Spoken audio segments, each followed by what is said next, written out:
Estou aqui para mais uma aula de biologia e hoje nós vamos conversar sobre a poluição.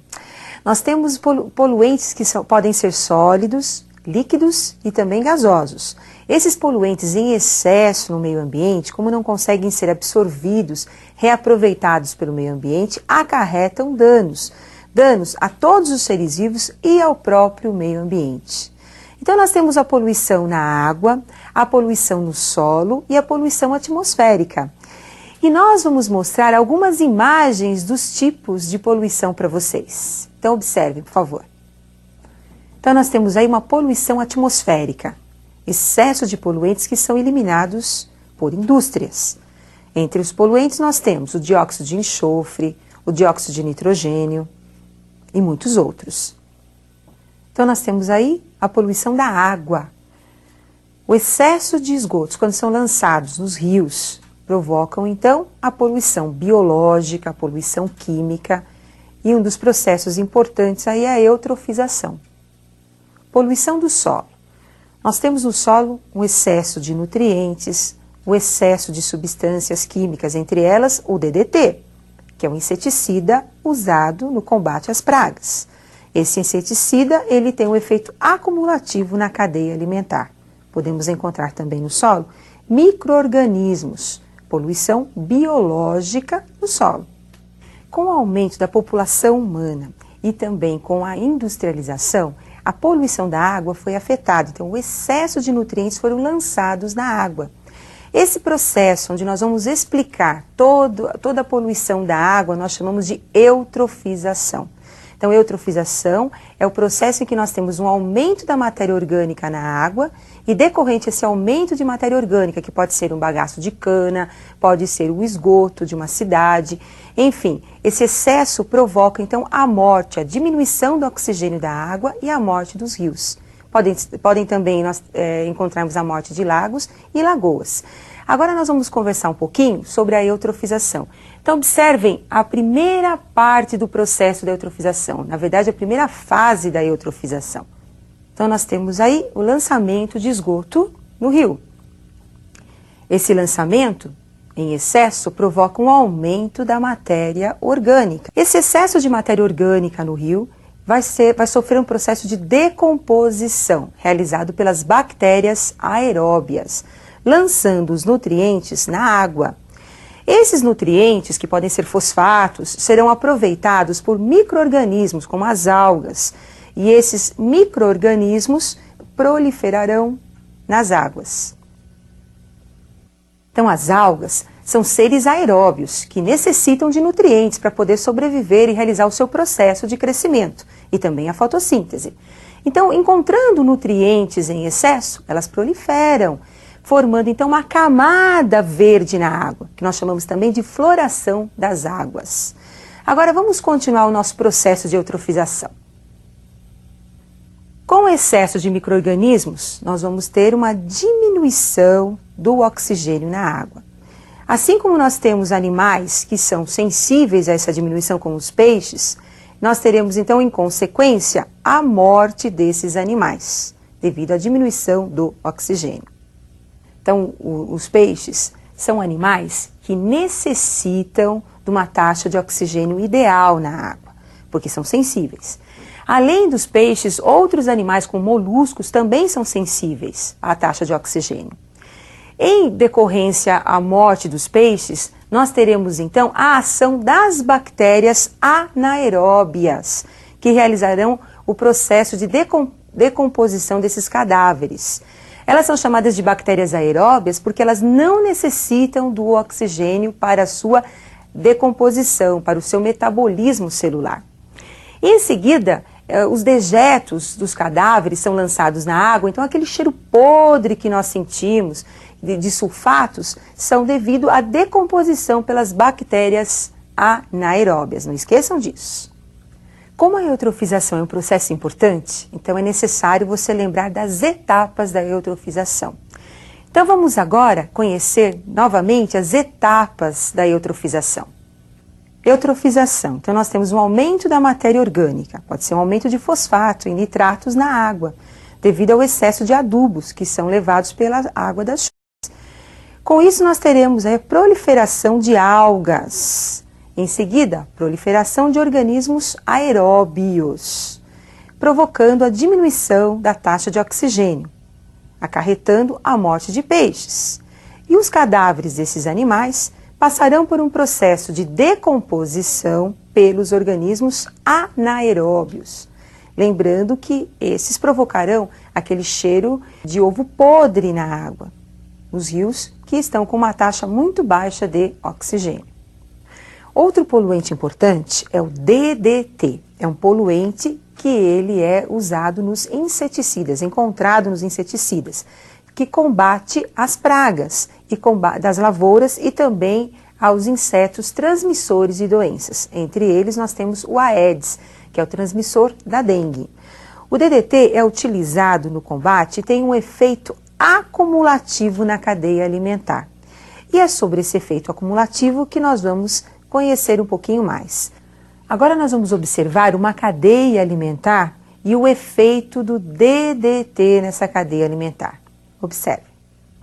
Então nós temos aí o DDT presente na água, acumulando-se então nos plânctons, no caso aí de uma lagoa. Os plânctons servem de alimento aos peixes menores. Lembrando então que ao comer o plâncton da lagoa, nós teremos aí um acúmulo de DDT no tecido adiposo dos peixes, os peixes menores. Em seguida, o peixe maior irá alimentar-se dos peixes menores, acumulando também o DDT no seu tecido adiposo, a gordura desses animais. Posteriormente, a ave vai pescar o peixe, alimentando-se de um peixe com o DDT, acumulado no seu tecido adiposo. E com isso, a ave também irá acumular o DDT em seu tecido adiposo. Então, o DDT ele tem um efeito acumulativo na cadeia alimentar. O produtor apresenta uma taxa menor de DDT. Consumidor primário, como se alimenta de vários produtores, então vai acumulando o DDT no seu tecido adiposo. E o consumidor secundário vai ter uma taxa ainda maior do que o primário do DDT. Com isso, os vestibulares colocam várias questões pedindo para o aluno observar como é que ocorre a sequência de uma cadeia alimentar e o efeito do DDT na cadeia alimentar.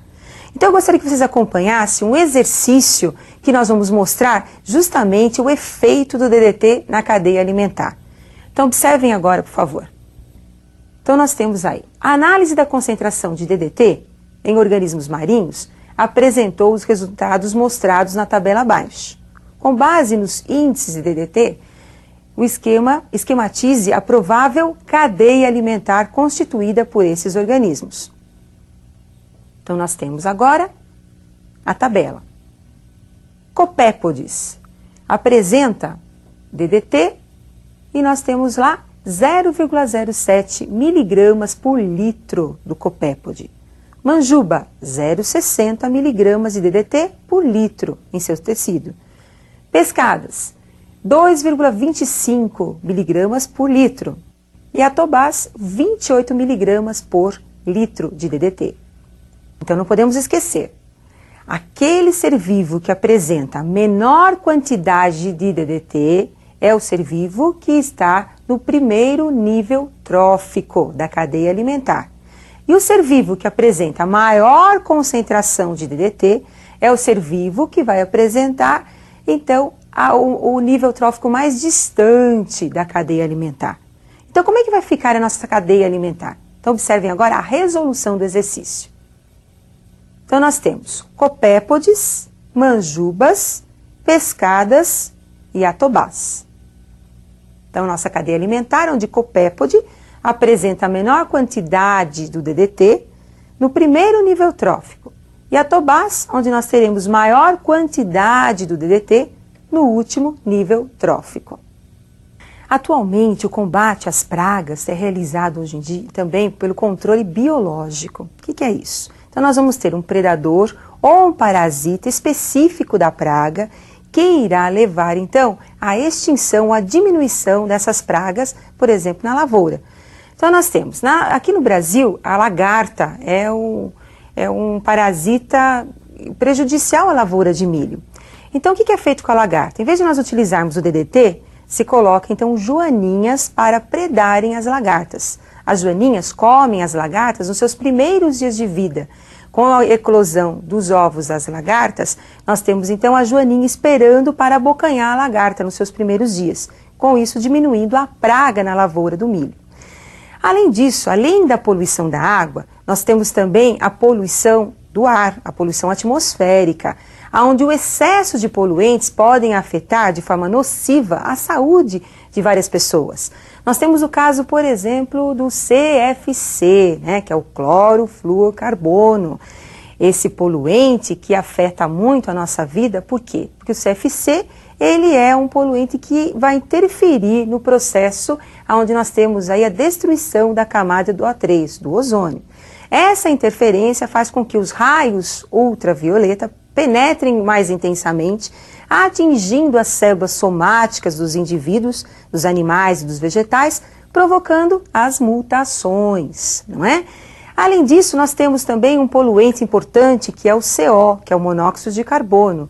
Esse poluente é importante porque quando inalado pelo homem, vai para a corrente sanguínea e compete com o oxigênio, impedindo que o oxigênio seja transportado pelas hemácias. E com isso nós teremos uma diminuição do oxigênio no sangue, levando o homem então à asfixia, a desmaio e até à morte, dependendo da quantidade de CO inalada.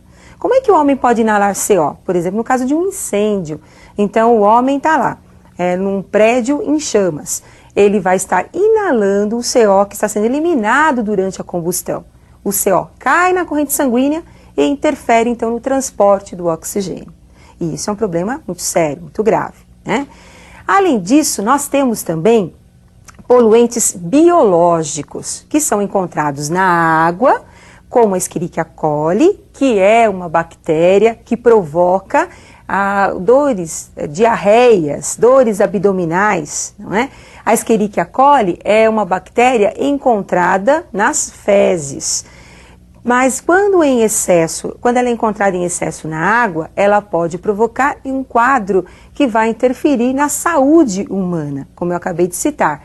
Essa interferência pode provocar desmaios, pode provocar diarreia, quadros onde a criança pode ser levada ou adulto à desidratação. E existem outros poluentes também que vocês precisariam estar estudando, ampliando os seus conhecimentos, porque a poluição é um assunto muito atual e que vai ser cobrado com certeza nos vestibulares.